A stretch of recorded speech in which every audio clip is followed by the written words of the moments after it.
Let's do this. The Cult of Hockey podcast by the faithful and for the faithful. I'm David Staples of the Edmonton Journal, and I'm here today with Bruce McCurdy. Hey, Bruce. Hey, David, how you doing today?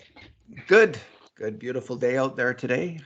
Yeah, I haven't been out yet, but It's I'll be getting a going little. soon after we've done this. This is Wednesday afternoon for people watching it after the fact.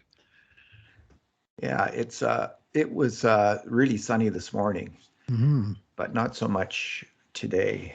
Yeah, well, clouded up and now it's blue sky, and I mean actual blue sky out there again today after Yeah, days and days of white smoke. It's a nice sight. yeah, it was a little. Although I went for a bike ride Sunday when it was a bit smoky down to Rundle Park, which is a fairly long bike ride for me through the valley, my wife and I. And that was just what a fantastic bike ride. We are so lucky, Bruce, to have that river valley. I know you don't get there as much because you're out in St. Albert, but man, it is hmm spectacular. Just such a great asset for the city. Alrighty, we are going to be talking some Oilers today. They've hired a couple of video coaches. We'll talk a bit about that. The other big news is the Cult of Hockey's prospect series is now wrapped up. We've named the final five, and we will be talking about them. The final five in order are Xavier Bourgault, Raphael Lavoie, Matvey Petrov, Maximus Wanner, and Tyler Tullio. And one of those things is not like the other. Wanner is the only defenseman on the list, and the other are all right shot wingers. So which is good. I mean, the Oilers, they are not going to be able to keep this team together. They're going to have to trade off some players that it's going to hurt when they go, and the Oilers are going to need some replacements. So it's good to have lots of wingers there, and these are all guys except for Tullio who kind of track as top six or bust. I guess Lavoie might if he finds a checking game, but really Bourgault and Petrov are certainly scoring wingers. So we'll talk about these players as well, and we'll also talk about just a little bit about Stuart Skinner and the possibility of a sophomore jinx for Stuart Skinner. We'll look at that for a second as well. Bruce, I just want to. We'll just start with Oilers now has moved to a new time slot, 5 to 7, I guess, and there's a new radio station, and is there another YouTube station? Yeah, yeah.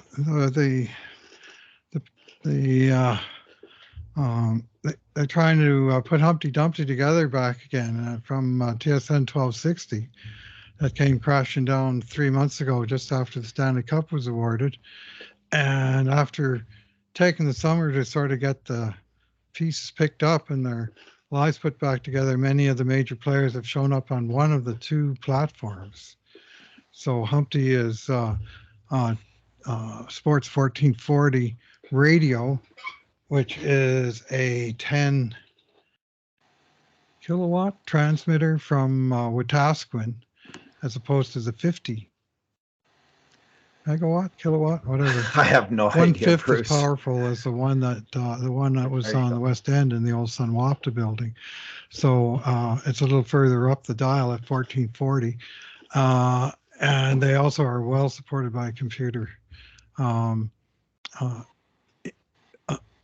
The ability to listen live or on archives.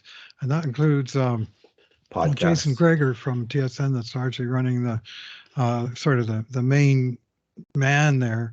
But among others, he's brought back Alan Lowtide Mitchell, who's now revisiting the Lowdown with Lowtide at noon to 2 every day.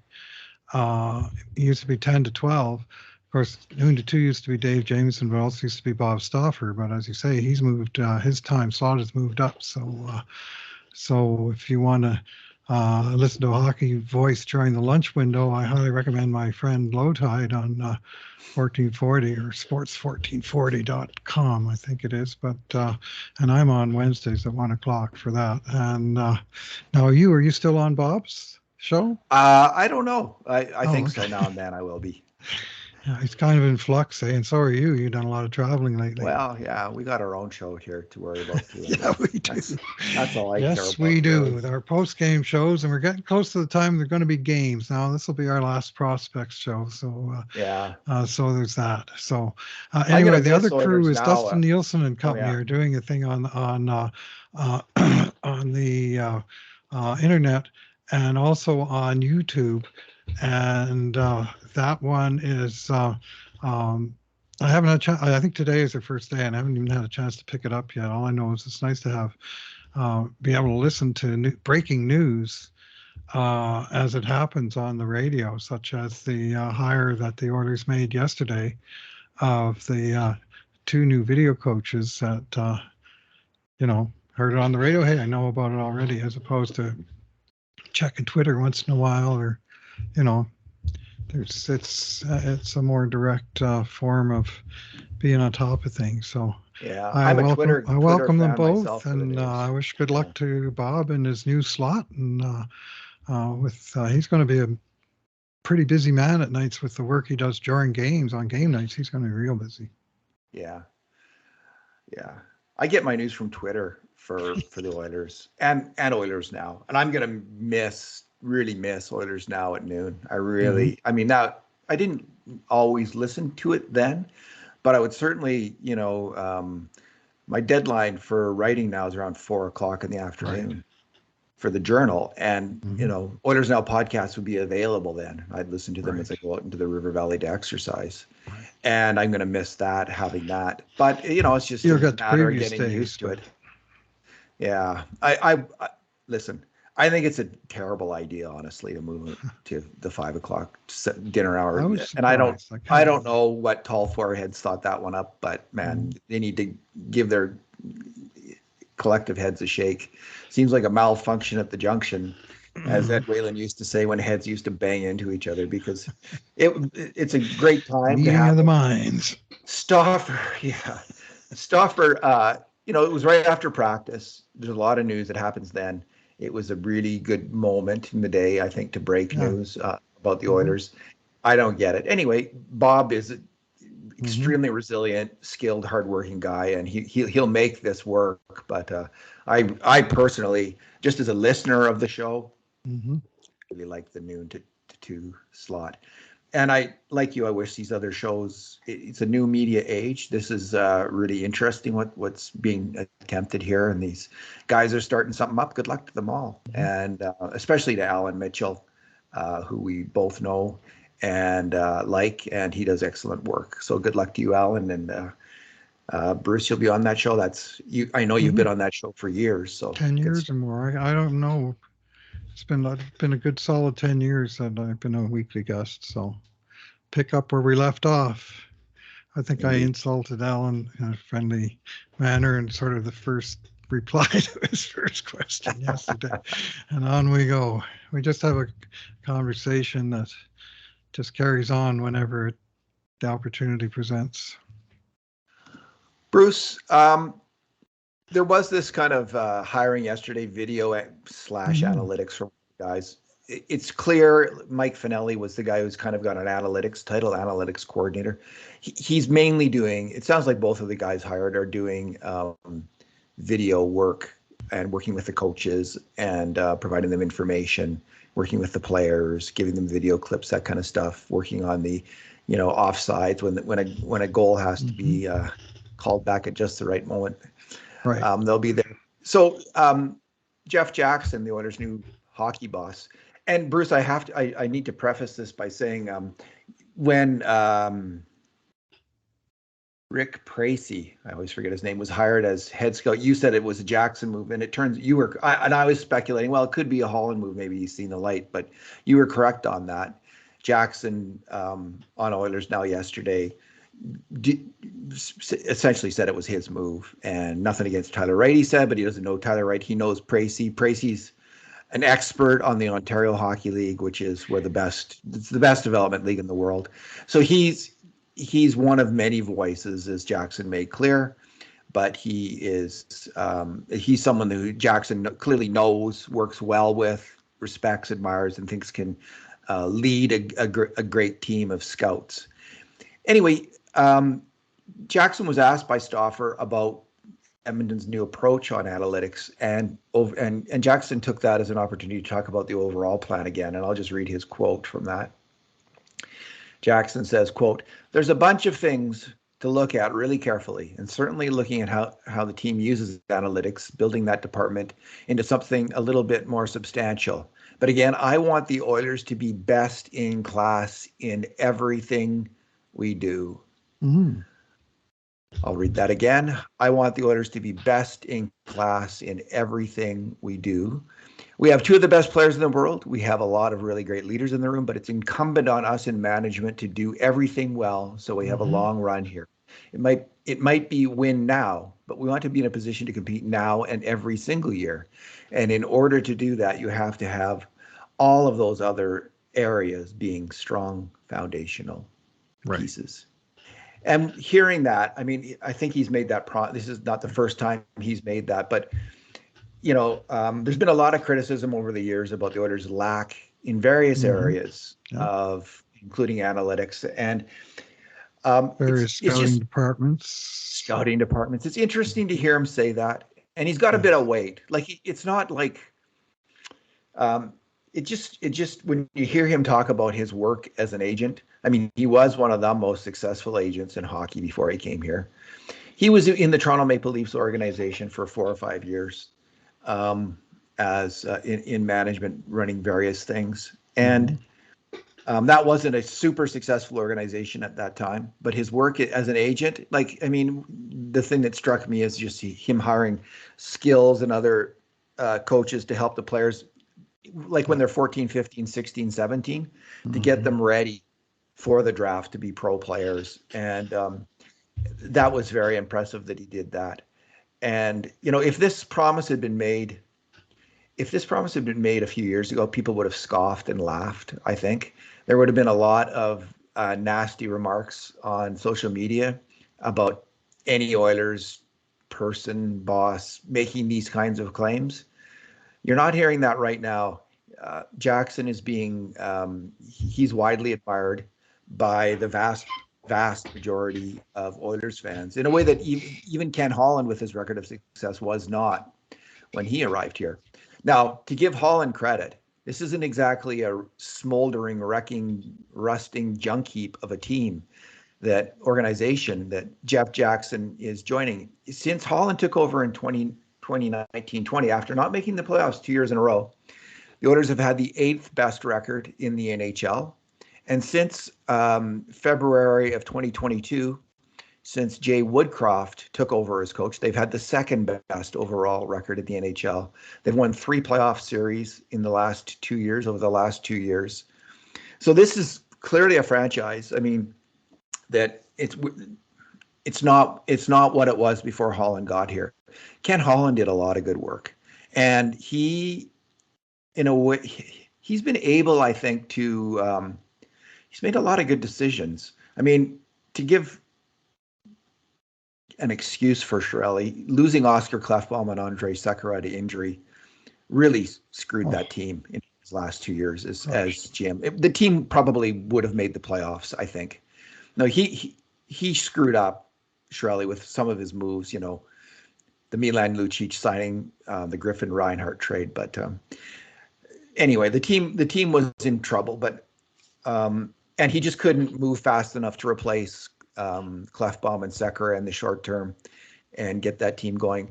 Holland, I mean, the moves he's made in the last, and I'll just highlight 2 of them. In the last 2 years, in season, he's made the two best moves in season that I've seen in the NHL, bringing in Evander Kane 1 year and Matthias Ekholm the next. And, just 2 fantastic hockey players. If Kane was injured last year, hopefully he'll be back to his old self this year. But, and this summer, Connor Brown was a much coveted free agent. They brought him in on kind of an interestingly, it's a valued, structured contract that allows the Oilers to, with limited cap space, to have a better team this year than they would have had. We'll have a bit more pain next year. This year, and this is a good idea. I think you want to compete this year, and next year you worry about that when it gets here. You can always make some trades, and it's going to take a lot of creativity every year in order to compete. And they wanted to make sure they were competing this year, and they did that. That Connor Brown move, I think, was a really strong one. So from Ken Holland's point of view, it might be someone else that's doing the moving next year. Like he's on the last year of his contract. And I don't know, sort of say the buzz. I'm too far from Edmonton to get buzz, but the kind of vibe I'm getting is that he's going to be done after this year in that role. They may find some other place to put him, senior advisor, assistant senior advisor to Bob Nicholson or something, but he's going. I think this will be it for him as GM. I think the tide is changing, and I think that this move of Tyler Wright out, Holland's man out, for Jackson's man in, I think that's a huge tell. Because you're going to say Jackson's man at GM is also not Holland's man, namely Holland himself. I'm not disagreeing with you this time, Bruce. You got it right last time. I just didn't have I didn't have information to know whose decision it was. Well, now we do. And but you're right. The vibe I'm getting, especially this latest interview, he's running this team. This is Jeff Jackson's team.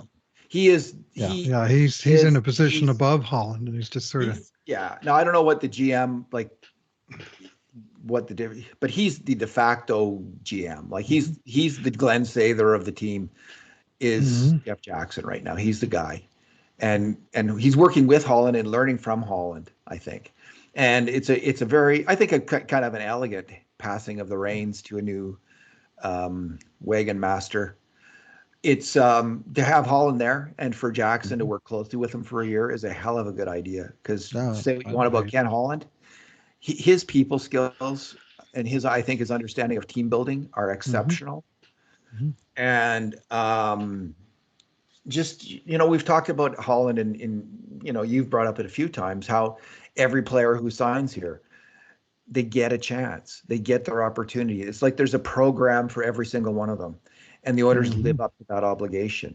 Okay, you're going to get your 10, 20 games at some point, and that happens. And Holland does that again and again and again. I think they've been a class act under him, Bruce. And while you're getting your 10 or 20, 30 games here, that young guy that we brought you into camp to compete with, he's going to continue marinating down in the minors because we're going to give you the first chance. And that young guy can just keep playing in the minors and we'll bring him up when he's ripe or overripe.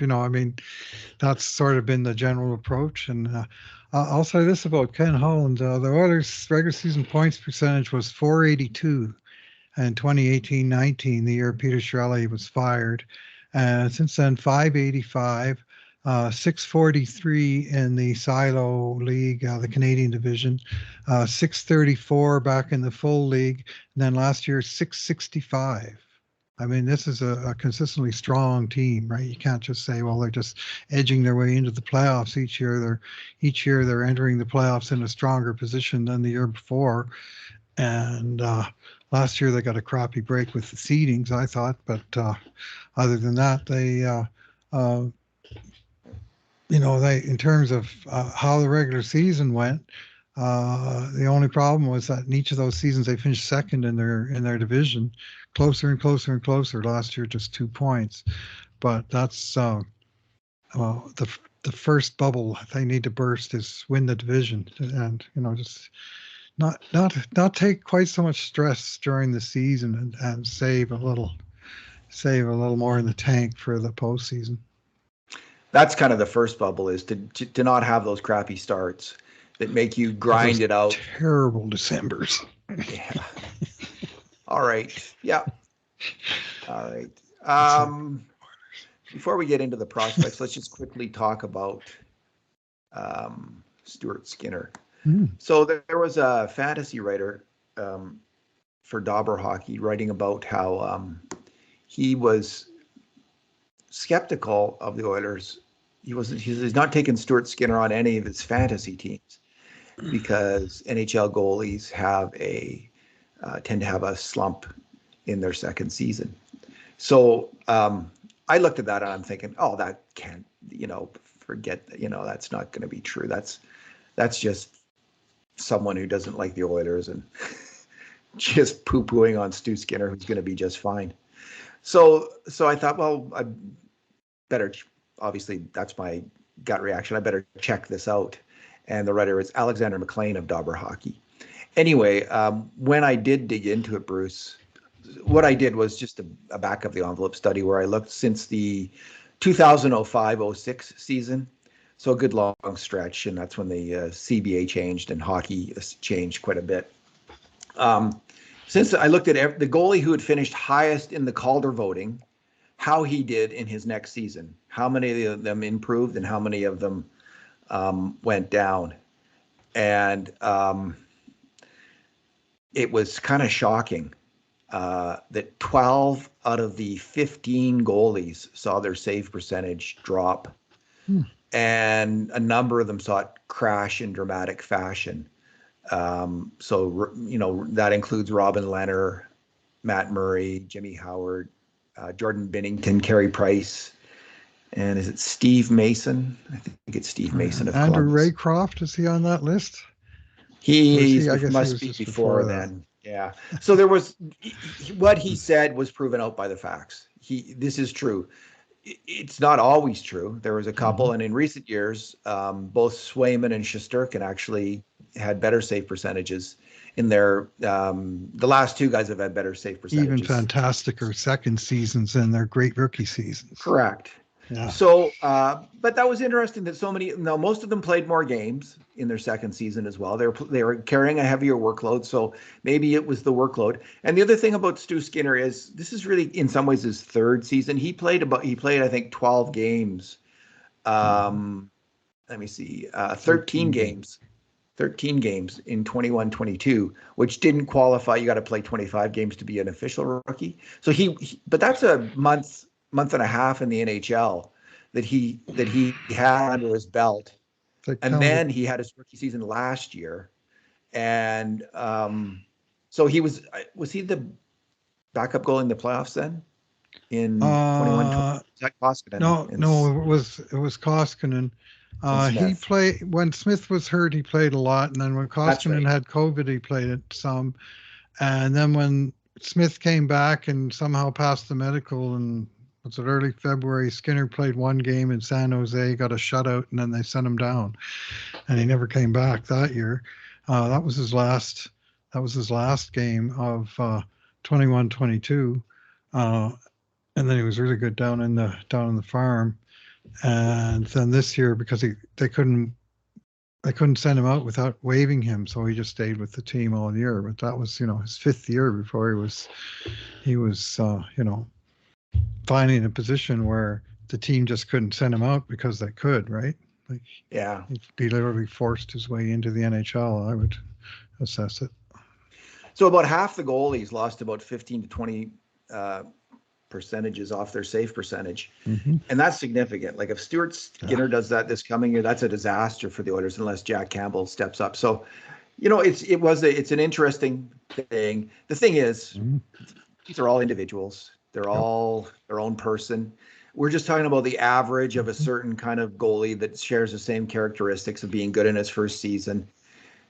You make of it what you will, but it really it's meaningless at the individual level. He is an individual, and he'll make his own way. He'll forge his own destiny here, and we'll see how he does.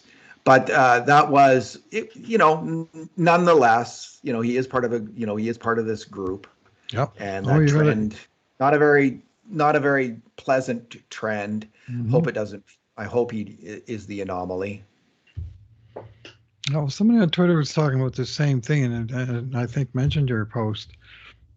They said one of the trend they noticed was, like they went into it in some length. One of the trend they noticed was a goalie who had a sudden drop off tended to bounce back towards his standard in the next year. Sort of a bungee jump. Yes. So he's hoping that Jack Campbell will be Yeah, there you go. that guy. So he says, if Skinner drops 10 points and Campbell rises 20, he didn't say this, I'm interpolating, Yeah. but if Campbell rises 20 points, the amount of games played will change, but the overall, team save percentage won't suffer.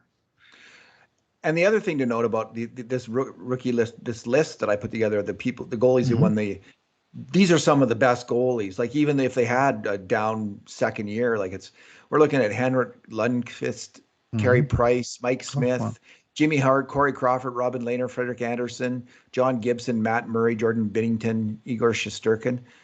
That's a good list to be on. Mm-hmm. I didn't list Yeah. them all. I left off the weaker ones like Merge Leakins and Michael Right. Hutchinson.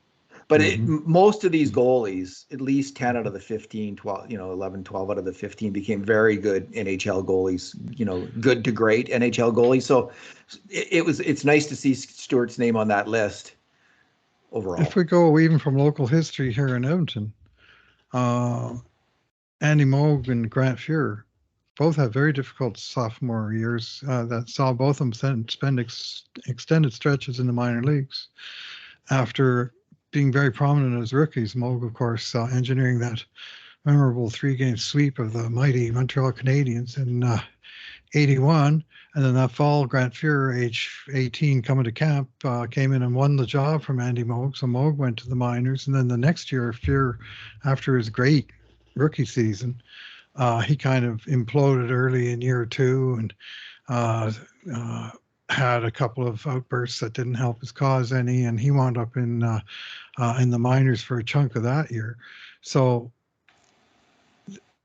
I wouldn't compare so much Stu Skinner to them, though, as to a guy like Devin Dubnyk, who was an Oilers goalie who didn't make it right away, but he came up through the system, a couple of years in the minors, a few games with the Oilers one year, more games the next year.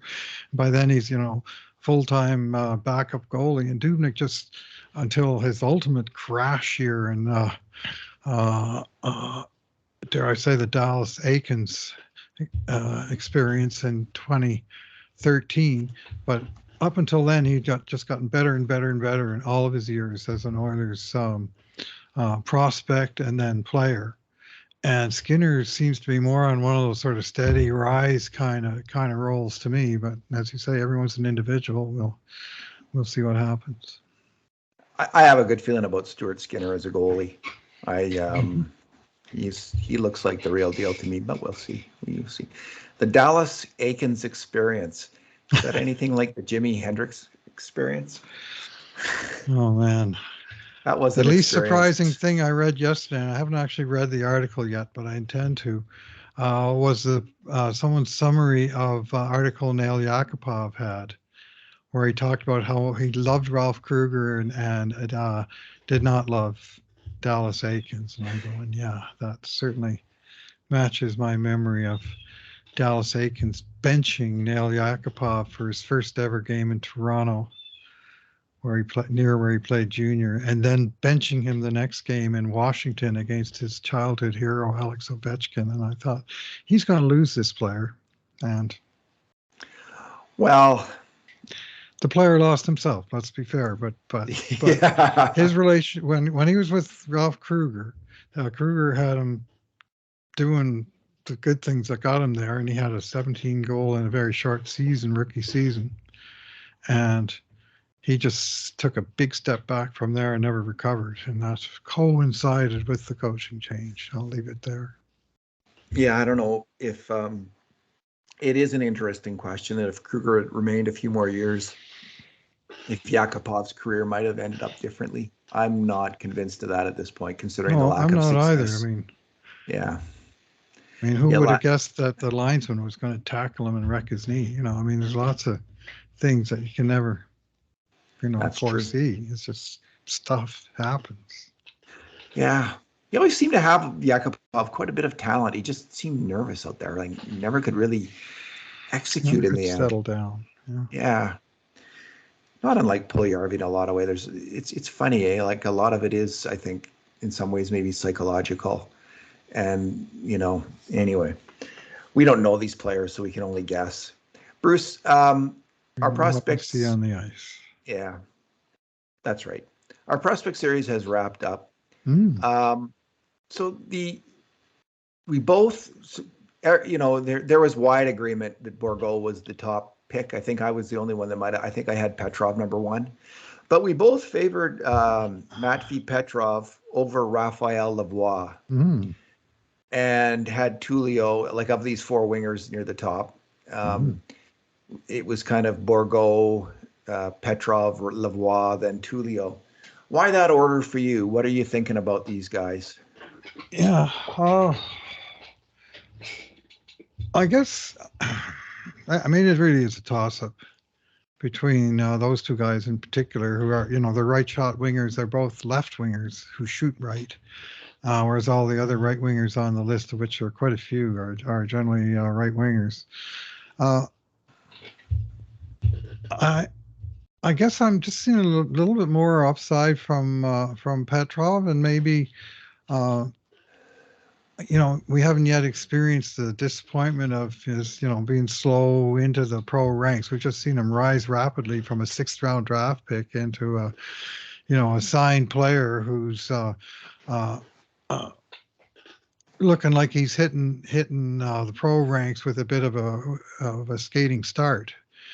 And I like the upside of the player as an offensive player, and I really am kind of clueless about how he is defensively, other than I hear not great, but whether he's going to be able to work on that part of the game, I suspect it'll be a big focus of his first year in professional ranks, and something he's going to have to pay attention to if he wants to get ice time down there, because there's a whole bunch of guys like Bourgault and Tullio and Savoy who are wingers, young offensive-minded wingers looking for ice time as well.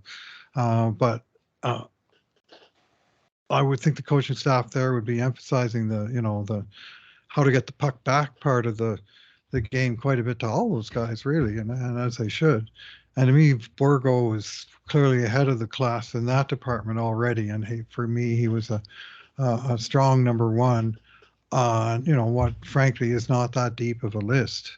But it's for Petrov versus Lavoie, had a pretty good last year, and he's certainly closer to being an NHLer. He's very likely to be one this year, whereas for Petrov, almost no chance. And can he retain the momentum he had last year? It's the whole second half of the year. He sure seemed to have it figured out, and it's the longest stretch of consistent good play we've seen from this guy, probably since he was in the playoffs in the Q, the year that he went to Memorial Cup after the Oilers had drafted him. He was good for a long time then too, but as a pro, he's really been kind of up and down, and then he's going to cut it in the NHL. So I do think the way things fell out with the contracts, the fact that he signed one for $100,000 over the league minimum, which at the time was draw some criticism, and I know Stephen Kurt in rating this player as our number 2 overall brought up that point. And if it had been a case like last year, where they're so close to the cap that every dollar made a difference, but this year it looks like they're going to have a few $100,000 to spare with a 21-man roster. So whether that 21st guy makes $875 or $775 is not the end of the world. It's not the defining thing. Yeah. Whereas last year, we had guys sent out because, Matthias Janmark sent out because he was making too much money, and it was as simple as that. And so for Lavoie, he kind of put a little pressure on himself by doing that, but I think he'll get away with it in terms of they will be able to fit him on the roster, and I think he will get first look because they don't want to lose him on waivers before they have a better idea of what they got. Who would trade a 6'4", 215-pound or whatever he is, hard shooting, quick release, winger. Like, he's got a lot of things you'd like to see in a power forward. Let's see. So I think he's first in line for a job with the Oilers this year out of anybody on this prospects list. Yeah. Kurt Levins wrote about, or no, it was Ira Cooper who wrote about Tyler Tullio, and he's kind of a smaller player. He's the smallest of these players, but he plays with some real edge. And Ira described him as Brendan Gallagher light. So he's the one player who could make the team eventually as a third or fourth line winger. Mm-hmm. And but he's almost certainly going to be playing in Bakersfield this year. I don't be highly unlikely, but he's a very and he's got a good shot.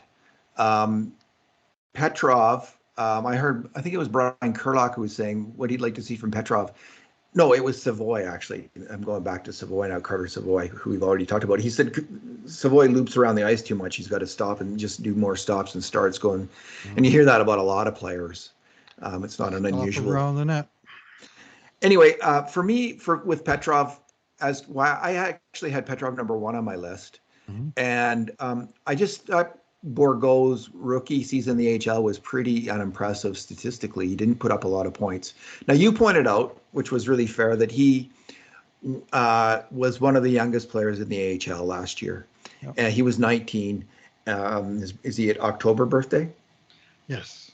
Okay, so he's a 19-year-old. A few guys maybe with November, December birthdays that'll be a month or 2 younger than him, but he'd be in the youngest. Yeah. He's got all kinds of skill. Xavier Bourgault, I've watched him in a few games. Man, he's an incredibly skilled hockey player.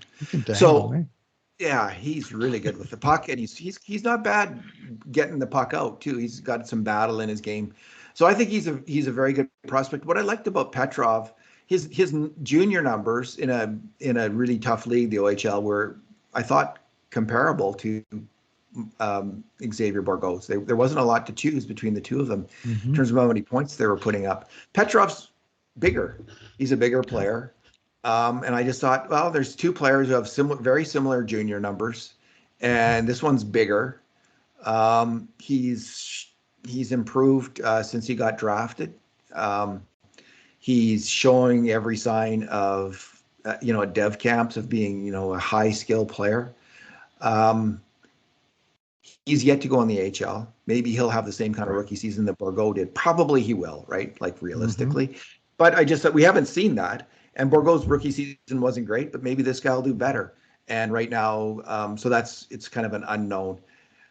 Raphael Lavoie. I wrote the post about Petrov, and I pointed out that, for all the guys that broke in last year, Savoy, Tullio, and Bourgault, that were all first-year wingers, none of them scored 15 goals or 35 points, with Bourgault being the best at 13 and 34, respectively, in 62 games.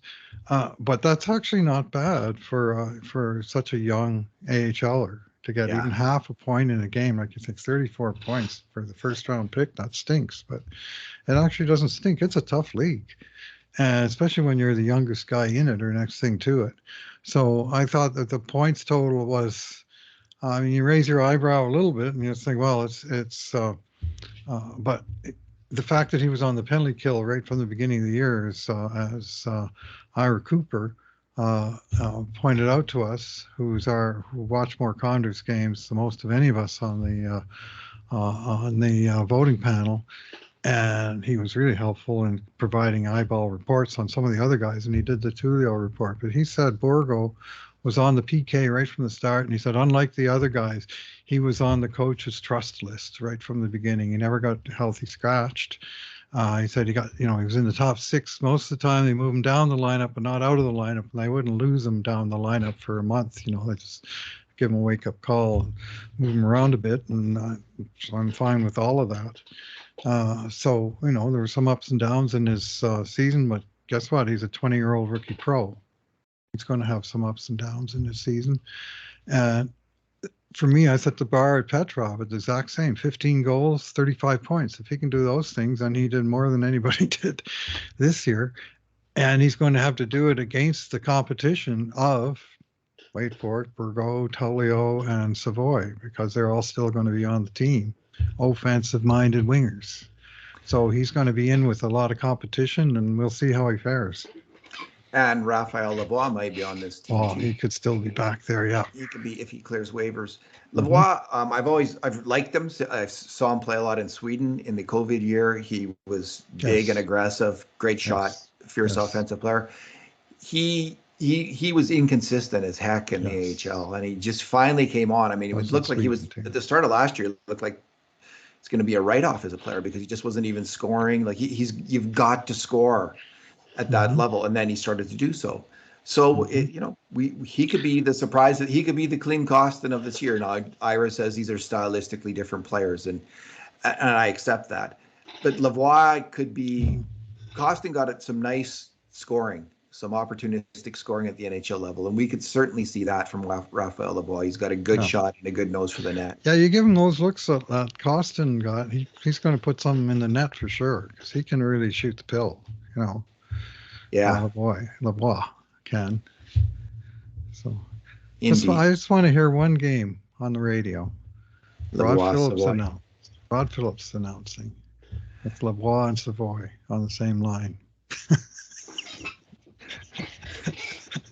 Sir Rodney. Sir The Rodney.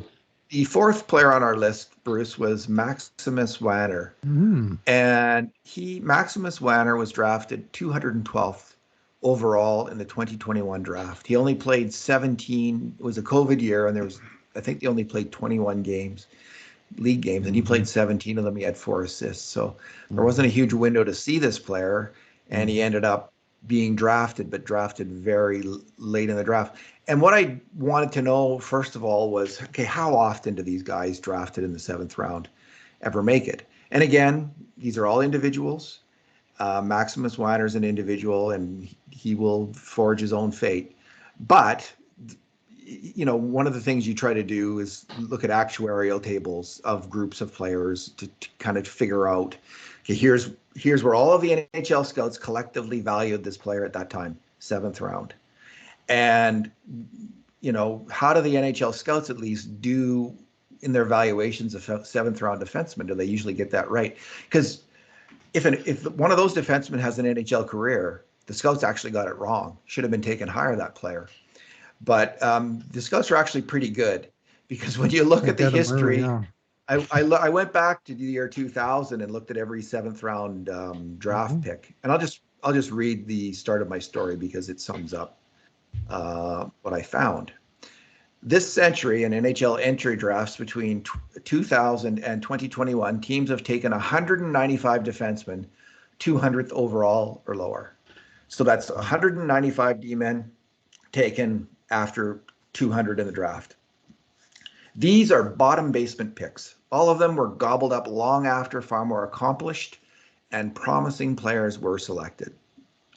But of those 195 D-men selected out of the bottom of the barrel, 11 of them became solid NHLers with one more on his way. These 11 players all played 300 plus NHL games, with Anton Stralman leading the way, Hmm. 938 regular season games played. Then Dustin Bafuglian, 869, Johnny Aduya, 850, and Justin Braun, 842.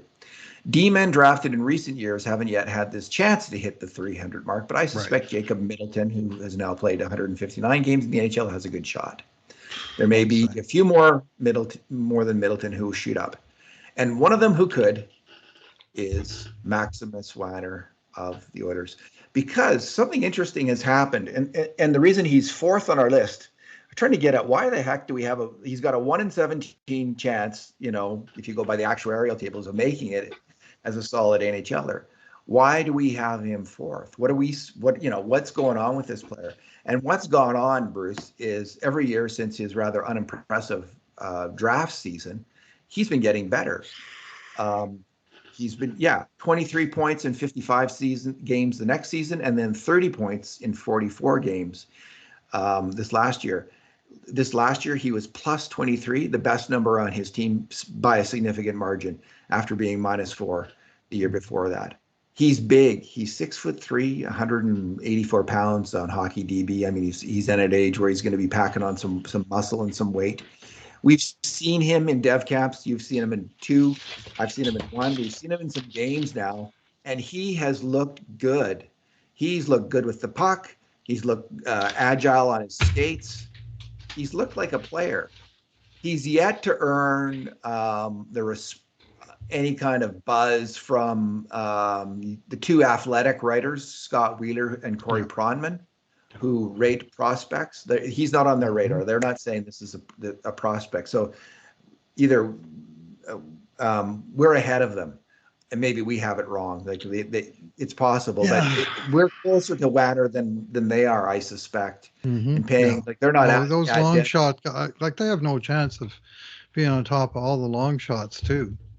Yeah, I mean these guys are covering the top 150 in the draft every year or whatever, but there's lots of depth and the Oilers. I mean, we've lifted a lot of guys up into the top 5 who are low round draft choices because, well, guess what? That's all the Oilers have got left because they keep trading away their higher picks, and they've graduated guys from the prospects list, and they haven't really replenished it because they, in the last 2 years they only had 7 draft picks, Dave, and only 2 of them were in the top 150. And one of the 2 was Reed Schaefer that they subsequently traded away. So there's just no new sort of glittering young talent coming in. But what I am seeing is filling that void is some pretty decent mid-range picks that look like they might have some real potential. And we've mentioned several of them today in Tullio, Petrov, and Wanner that are picked late and have just done nothing but up arrows since. And Wanner, I mean, one little tiny part of me says this is Colton Parayko. I mean, they just picked a great big guy out of nowhere that nobody knew anything about, and the Oilers themselves. I spoke with one of them at the dev camp with one of the those in the scouting department, and he said they got lucky with Wanner that nobody saw him. They said they had a pretty good idea on the guy, and he was still there. They 7th round. And they got lucky too, right? Got lucky, yeah. He was there. He's on the depth chart, Bruce, for the farm team, for the HL team this year. He's going to be with the farm team this year. They have got, as I see it, on the left side, they'll have Markus Niemelainen, Dineen, what's his first name? Dineen's first name, and Noel Hoffenmeyer. Cam Dineen and Noel Hoffenmeyer. That's a very strong AHL group on the left side.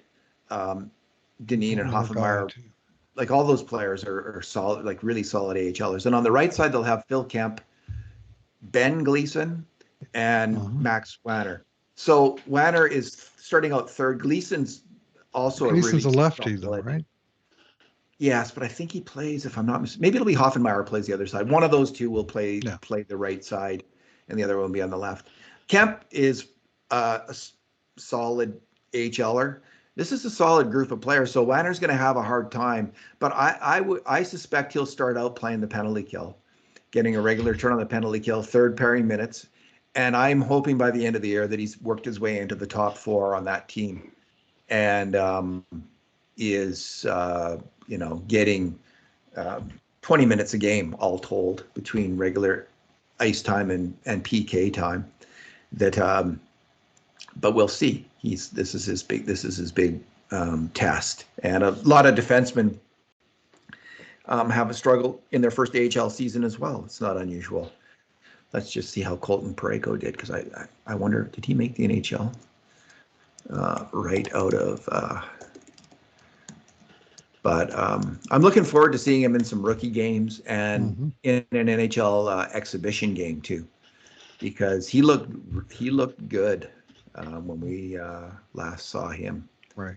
You saw him just a few months ago. I saw him in dev camp. Wanner, he's got some real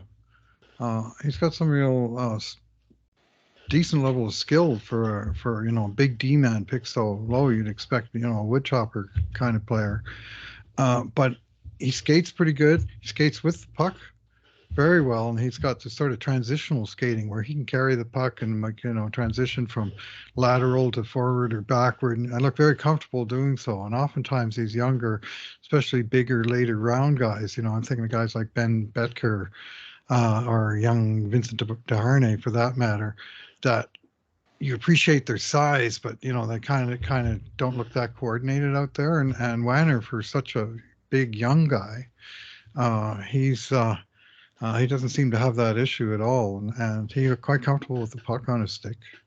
And it's hard to tell, 3-on-3 format training camp, or Yeah. not even training camp, and they're I call them scrubs in the best Scott Young tradition, not meant as an insult, just training camp class players.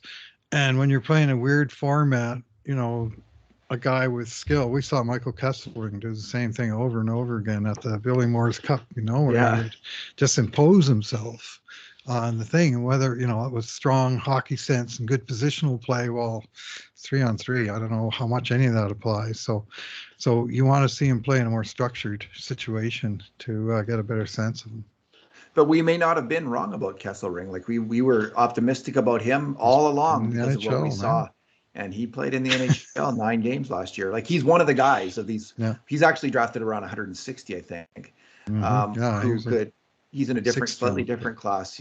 Yeah. So in Colton Parayko's 2 years after he was drafted, he played for 2 years at the University of Alaska Fairbanks, and then he played his third year after draft, which is what Wanner is this year. Parayko played another year at the University of Alaska Fairbanks, and then he went to the AHL, and he played 17 games at the end of that season, at the end of his third year AHL, and he got 7 points in 17 games. It was the only time he played in the AHL. He made the St. Louis Blues the next season.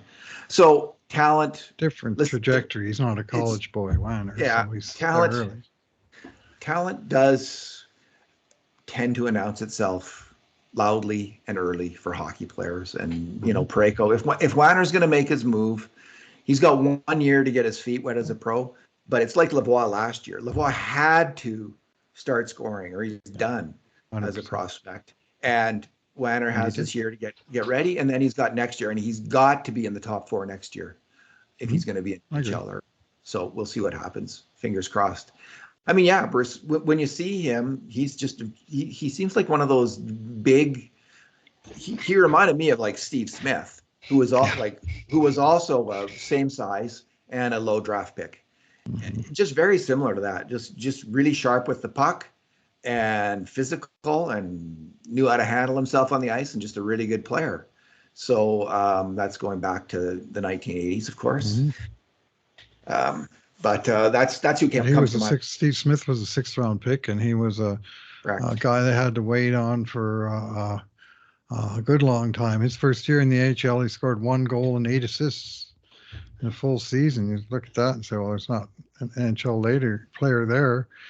And later in that same decade, he managed to score 50 points in the NHL 3 different times. The guy got 9 in the AHL his first year. I mean, these guys grow and change and evolve. And the big defensemen sometimes have the furthest to go, but then they come the furthest. And it's so hard to project that sometimes you can get a guy like that a little further on down the road. Like, I mean, our own 7th rounder, Vincent DeHarnay.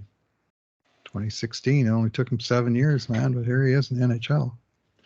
Okay, Bruce, 5,000 bonus points if you can name the birthplace of Steve Smith. Yeah, he's from Scotland. Is it Glasgow? Bing, bing, bing, bing, bing. 5,000 points to Bruce McCurdy. So he was drafted in 81, and he played. Put him with my air miles. He was drafted in 81. Steve Smith played 2 more years of junior, just like Wanner. And put up similar numbers those 2 years. And then he played 1-2 full years in the AHL before he broke in. So that's kind of what you'd expect from. So he had 9 points, and then what did he get in his second year? I just remember the rookie year as being so underwhelmingly low numbers. Well, actually, your memory, Bruce, I'm shocked to say that your memory fails you on this one. He in his rookie year, 1985-86, which his rookie year did not end well. We won't get into that. But he put in the AHL. Oh, in the AHL. Year in the AHL as a pro. What I should Wanner's know facing better. now? You question the memory of the mighty McCurdy. 9 points in 64 games in the Yeah, Bruce. 1-8, wasn't it? Good man. Yeah, 1-8. What do you get in year 2? 2 goals, 28 assists, 30 points in 68 games. Good So progress. this is what I would like to see Yeah, from Wanner. yeah. That exact same trajectory from Wanner. And then in his rookie year with the Oilers, he got 24 points in 55 games. And then he took off as a player. Like he became got traded, didn't he? Where he took over on the power play, and a bunch of things happened. Yeah, player in Edmonton and Chicago, and he finished off his career with the Flames. He's a high bar, you know, and obviously so Colton Parayko's a high bar, and so is Eric Chernak a high bar. You know, a guy that sort of, who is this guy? And then you see him and go, holy crap, that guy is. You never heard of him, but is he ever good? You know, and then he remains good for a while, as all three of those guys. Nicholas Hague. I think Nicholas Hague, though, was the first pick overall, not overall, but first round pick. Was he second? Boy, that's a guy. That guy was a good player for Vegas last year. Bastard. Yeah. All right, Bruce. We talked about everything. You got anything else? We did talk about the analytics guy, right? Who's got analytics in his title? Yeah, we did. Yeah, we talked about that. Yeah, I almost wonder if that title of his is just sort of a little word drop. You know what I mean? Buzzword of let's get analytics in the title somewhere, show that we're making progress. Like, what the hell is video analytics and what the hell is coaching analytics? I'm not personally sure. No doubt there's something, and no doubt it's something he's going to be doing at 28 years old. I don't see him running the show. You know, that's a little old for a mascot, right? Jackson's got to put together an analytics department. He's yet to be. Yes, this is one piece of the puzzle. I absolutely agree with that. He sounds like a video guy. So. Mm-hmm. All righty, Bruce. Well, have a good day. Have a good walk. I'm going to be going to a meeting tonight, so. I finished the Harry Potter series on audiobook. I've got another. How long did it take to put? That's a long series, like 7 thick books or thickening books. 7 books, probably about 100, and they're between 10 and 20 hours. Those books each. Wow. Yeah, but that was fantastic. I had no idea from watching those crappy movies that those books were so fantastic. And now I'm reading another book, listening to another book on audio. If you like science fiction, Bruce. I do. And this is a book about physicists around the world are mysteriously killing themselves. Oh, yeah. And it's set in China. Mm-hmm. And it's called The 3-Body Problem.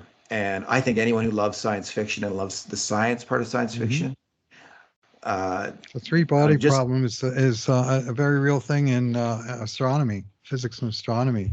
3-body problem. The basic version of it is sun, moon, and earth. How does the third body move in relation to the other two? And it's surprisingly complex and difficult. Oh, I had no idea. Like I'm about an hour. It's a term right out of astronomy, the 3-body problem. So cool. Yeah. Cool. I thought that was going to be secret bodies or something. I wasn't sure what it was. Oh, it could be 3 dead bodies in the book, but it is like unlike I love science fiction, but this science fiction story has grabbed me from the start of the book as much as anything that I've seen in years. So I highly recommend the 3-Body Problem, and I highly recommend Audible. I mean, if you got a lot of housework to do or you go out on long walks, there's nothing better. I mean, I listen to a lot of podcasts too, but better than podcasts? Podcasts are good, but I listen to our podcast, man. It's my job. I audit our podcasts. Oh, that's good. I couldn't bear to listen to all the ridiculous. Well, I stopped watching on video because I couldn't handle it. But I couldn't take it. I'm just listening for me. I personally make mistakes. I'm ashamed of how many mistakes I make. Typically, I make at least one glaring error in a podcast, sometimes 2. And I used to pride myself on getting my facts right. And I said, just re-listening is sort of humbling experience at times. Good. Well, we can end your critique there. We don't have to move on to the other person on the show. We can just leave it right there.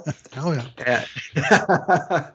I got one for you though. If you liked Harry Potter, Philip Pullman, The Golden Compass, and it's a trilogy, Oh, and a brilliant really? one by the English author Philip I've heard of Pullman. him. I heard that Yeah, name recently. The Golden Compass, The Subtle Knight, and The Amber Spyglass are the names All of the right. three books. Are these more recent books? Uh, just this century, but not new. Pullman. So All right. Well, I'm a huge fan of audiobooks. So it's more fantasy than science fiction, but it's sure. Yeah. very cool fantasy, and it's Yeah.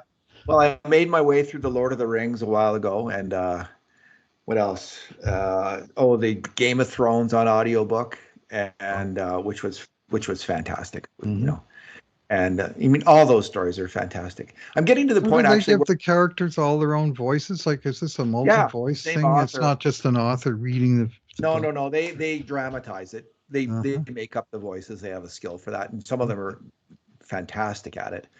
And yeah, no, and the guy doing the Harry Potter books actually got better as it went along.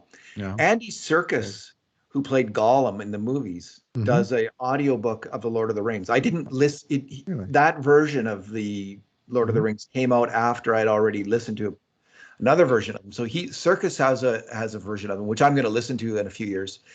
And the Harry Potter books also, there's a British version done by Stephen Fry, who is a Oh great yeah. comedian in England. And I listened to the American version, which was fantastic. But if in 5 or 6 years, I'll listen to the Stephen Fry version, God willing.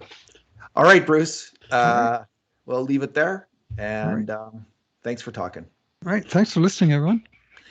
And in the meantime, and in between times, this has been another edition of the Cult of Hockey podcast.